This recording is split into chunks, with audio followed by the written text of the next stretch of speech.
Thank you. Today we have come to honor two great men, General Breedlove and General Scaparrotti, men who personify enduring bond between Europe and the United States. General Eisenhower was the first to hold the post of Supreme Allied Commander Europe. He, perhaps more than anyone, understood the importance of defending our nation's people and our values. The fundamental need for nations to come together in collective defense of their freedom. For almost 70 years, the nations of North America and Europe have stood shoulder to shoulder. For we know that we are always stronger when we stand together. After a period of relative stability, we have entered a new area of uncertainty.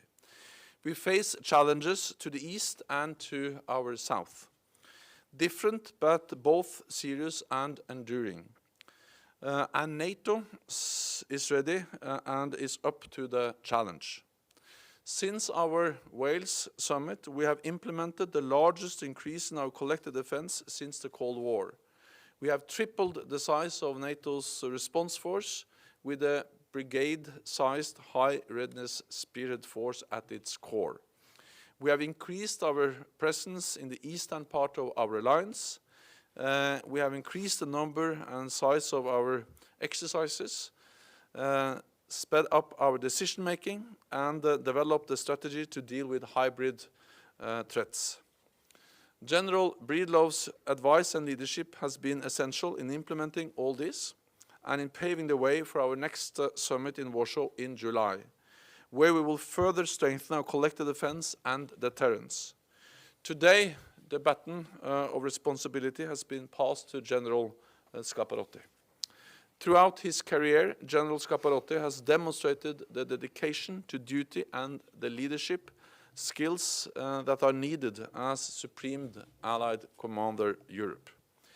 He will now lead our militaries during the next phase of our long-term adaptation, enhancing our forward presence in the eastern part of the alliance, projecting stability beyond our borders, improving our resilience and to hybrid warfare, and strengthening allied cyber defenses. There is a great deal to do. I am delighted that we have a man like General Scaparrotti to help take us forward. Our alliance exists for one reason: to keep our people safe. Ultimately, that job falls on the men and women of our armed forces. They are the bedrock of our alliance, and I pay tribute to each and every one of them. And I pay tribute to those who lead them, to General Breedlove and to General Scaparrotti. Thank you. Thank you so much. Secretary General Stoltenberg, thank you for your comments and for attending today's ceremony. It's a tremendous honor, and I'm humbled to be the 18th SACEUR. When looking at the alliance, there is one constant theme, and that is unity. An alliance that is founded on values committed to the principles of democracy, individual liberty, and rule of law. An alliance that bolsters our collective defense through an evolution of speed, responsiveness, interoperability, and as a provider of security. These are the traits which carried us through the Cold War. And in today's challenging security environment, transatlantic cooperation is needed more than ever. We will continue to defend together on the basis of solidarity, shared purpose, and fair burden sharing. And it is the men and women of this alliance that defend our freedom, that embody cooperation, and bring to bear the strength and unity of North America and Europe. Because of the dedication of our military personnel, NATO is ready and able to defend any ally against any threat from any direction, both north, south, and east. The alliance continues to make important adaptations, and we are not yet done, and will continue to adapt at the Warsaw Summit and beyond. Over the next few months, I will engage with nations and all the military commands across Allied command operations as the alliance continues to make important adaptations in the face of fundamental changes in our security environment. This will enable relevant and timely discussions at the Warsaw Summit and beyond. With that, we'll be happy to take your questions. Thank you. I wanted to ask you about Libya. The transformation of the mission active in labor is now foreseen.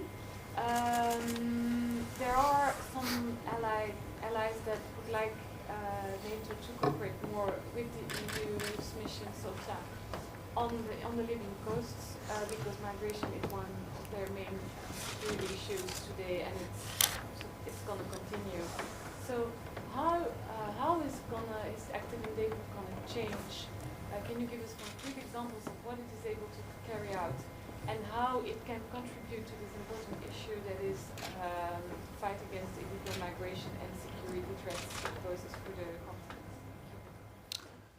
When it comes to Libya, then the important thing is to underline that NATO stands ready. We stand ready to help and assist the new Libyan government. I spoke with the new Prime Minister just a couple of weeks ago, and we have a very clear mandate from our heads of state and government that NATO should be ready to help the new government.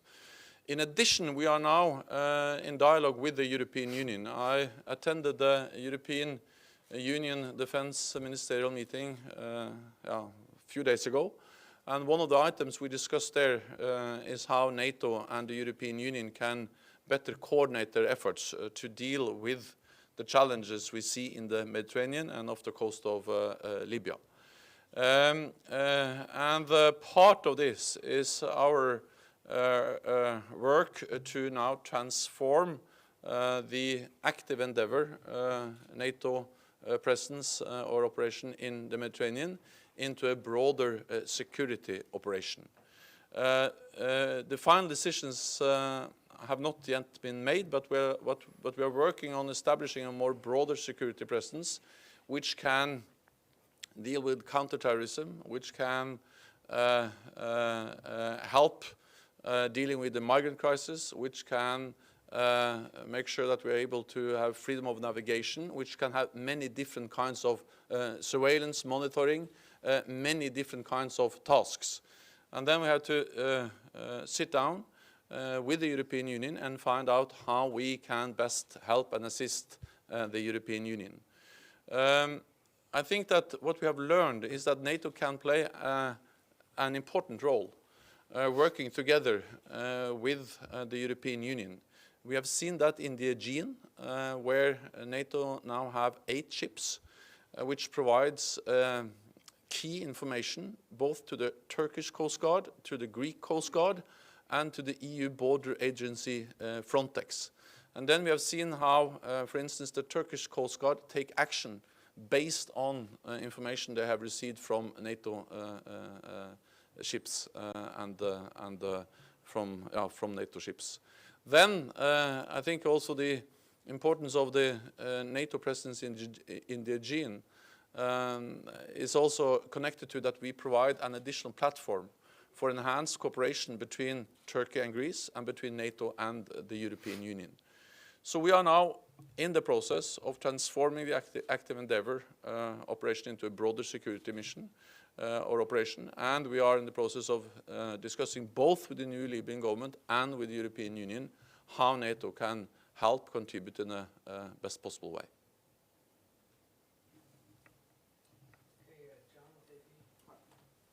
John Dolberg from the Associated Press. John Dolberg from the Associated Press. General, welcome to Belgium. You've spoken of the need to be strong, clear, and consistent in dealings with Russia. Now that you're SACEUR, I'm wondering if you could tell us when you intend to get in touch with your Russian opposite numbers or Russian counterparts and what you'll be telling them. I'd also like to, if I get 2 questions, to ask your reaction, and that of Mr. Stoltenberg, to a development today. The Russian Defense Minister, General Shoigu, today announced the creation of 3 new divisions to counteract what he called NATO buildup near the Russian borders. Could I get your reaction to that, and also perhaps your thoughts on what NATO needs to do to respond? Thank you. Yeah, thank you. I'm pleased to be here in Belgium, and it's the SACEUR. You know, I think in terms of the Russians, it is important to be very consistent and very clear in our communication. I do believe we should have communication. It's how we ensure that we don't have an accident or miscalculation. But I would reinforce this by saying that it's expected that they adhere to international norms and international laws, and until such time, those communications will likely be limited. In terms of their deployment,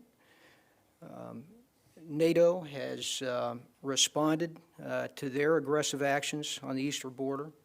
They've made, and General Breedlove has led, I think, a very important force posture and exercise changes. My intent is to continue that. I think that is the response that as I go into this duty, I'll review, our plans, their posture, and recommend my military advice, the posture, the exercises that we need to continue to deter and also be able to respond.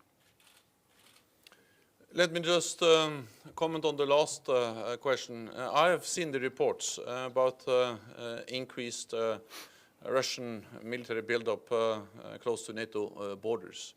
And this is part of a broader picture and of a pattern we have seen over many years now.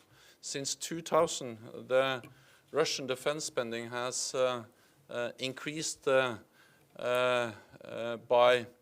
it has tripled in real terms since 2000. We have seen a lot of new advanced equipment, we have seen more exercises, and we have seen a significant military buildup over many years. But most important is that we have seen the willingness of Russia to use military force in Europe against an independent sovereign state, Ukraine, illegally annexing Crimea and destabilizing eastern Ukraine. And that is the reason why we have responded. It is a reaction to the behavior of a Russia which is more assertive, and a Russia which has shown the will of using military force to change borders in Europe for the first time since the end of the Second World War. There can be no doubt that what NATO does is a reaction to the Russian behavior in Ukraine. We didn't have any troops in the Baltic countries. We didn't have any assurance measures and the other kinds of actions which you have seen later on before the illegal annexation of Crimea and Russia's destabilizing activities in eastern Ukraine. So what we do is defensive, it's proportionate, and it's fully in line with our international obligations. And we do that because we have to send a very clear signal that we stand together. We have a credible defense and deterrence, and therefore we will continue to respond. And as I said, we have decided to increase our military presence in the eastern part of the alliance. We will make the final decisions about the scale and the scope of our increased military presence in the eastern part of the alliance at our summit in July, but we are discussing how to do that now as part of the preparations for the summit. Okay, from Polish TV, Dominika. Hello, I'm Dominika Ciosic from Polish television, national television. I wanted to ask Mr. General, because General Breedlove was a strong advocate of strong military presence of NATO troops in Poland and in Baltic states, and you already answered a little bit, but will you continue this way? And what is your message before the NATO summit in Poland? Please. Okay, sir. The NATO summit in Poland is going to be a landmark summit where we're going to address how NATO shall continue to adapt to a more challenging security environment, both with the turmoil, the instability we see in the south, Iraq, Syria, North Africa, but also, of course, to a more assertive Russia in the east. We have already made a decision to increase our military presence in the eastern part of the alliance. We made that decision at our defense ministerial meeting in February. What we are doing now is that we are looking into the advice we have got from our military planners and then assessing those proposals, and then we will make the final decisions about the scale and the scope. What we have also agreed is that our military presence will be multinational, sending a clear signal that if you attack one country, you attack the whole alliance. And it will be rotational. And we have also, I can also confirm that what we are discussing are proposals to have a battalion-sized presence in some of our Eastern allied countries. Exactly how many and where is some of the issues we now are discussing. I'll just reinforce that I do believe General Breedlove was correct. I have great respect for his leadership and his assessment, and I plan to continue and strengthen his plans as we work together and move toward the Warsaw Summit. Okay, our last question here. That's from Ukraine. Ukrainian news agency Union. My name is Irina Sommer. General, during your testimony in Senate, you agreed that Russia will increase its military presence in Ukraine. I would like to know, why do you think so? What gives you a base to say so? And you also said, and I almost quote, we have to give weaponry to Ukrainians. I would like to know if you will advocate this position within allies. And last one, short one. I would like to know your opinion, how this war can be solved. Thank you. I'm sorry, the last part, please. How this war between Ukraine and Russia can be solved? Well, the first two. First of all, from everything that I have seen, Russia's been very active in eastern Ukraine. I don't see any indication that that's going to change in the short term, and I don't expect it will. They're active through many means, not just military, but information, work to undermine the political fabric, etc. And I think that is very representative of the kinds of activities that they're demonstrating in other areas as well.